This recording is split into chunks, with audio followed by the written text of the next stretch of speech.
রাজ্যের মানুষের সামাজিক নিরাপত্তা তলানিতে সক্রিয় মানব পাচারকারী চক্র। অর্থের বিনিময়ে অনুপ্রবেশ একটা বাণিজ্যে পরিণত হয়েছে, এমনই গুচ্ছ অভিযোগ নিয়ে পুলিশ মহানির্দেশকের দরবারে হাজির হল বাম যুবারা। বাম যুবা সংগঠন ডিওয়াইএফআই এর এক প্রতিনিধি দল আজ রাজধানীর পুলিশ সদরে রাজ্য পুলিশের মহানির্দেশকের সঙ্গে দেখা করেন। সেখানে মহানির্দেশকের সামনে তুলে ধরা হয় সুনির্দিষ্ট বেশ কিছু অভিযোগ। প্রতিনিধি দলের নেতৃত্বে ছিলেন সংগঠনের রাজ্য সম্পাদক নবারুণ দেব। আমাদের দেশের ভিতরে মানব পাচারকারীরা এই অনুপ্রবেশ ঘটাচ্ছেন টাকার বিনিময়ে।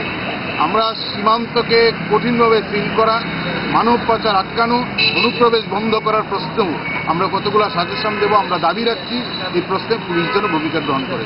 এই ঘটনাগুলা যার মধ্য দিয়ে রাজ্যের মানুষ প্রতিদিন ক্ষতিগ্রস্ত হচ্ছেন, রাজ্যের নিরাপত্তা বিঘ্নিত হচ্ছে, মানুষ দেখছেন যে আইন শৃঙ্খলা প্রতিদিন ভেঙে পড়েছে, একটা জঙ্গলের রাজত্ব কায়েম হয়েছে, গণতান্ত্রিক অধিকার প্রায় নেই বললেই চলে গোটা রাজ্যে, বিরোধীরা প্রতিদিন আক্রান্ত হচ্ছে।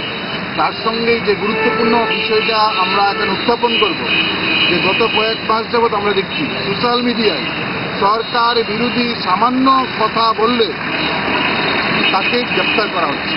গ্রেপ্তার করা হচ্ছে পুলিশ প্রথমে, রাষ্ট্রবাদী, সনাতনী হিন্দু এরকম নাম দিয়ে পুলিশের কাছে যাচ্ছেন, পুলিশের উপর চাপ সৃষ্টি করছেন। আমাদের যেরকম অনেককে গ্রেপ্তার করেছেন তাদেরকে পুলিশ জেলে পাঠাচ্ছে।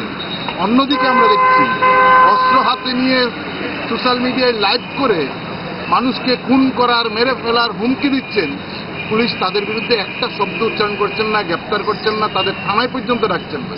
কোন রকমে নাকে মুখে গুজে সারাদিনের জন্য বেরিয়ে পড়া, মোলেরা দোষ কি? তাই তারা 5 দশক ধরে গ্যাস, অম্বল ও পেটের সমস্যা একমাত্র সমাধান গ্যাস নয়।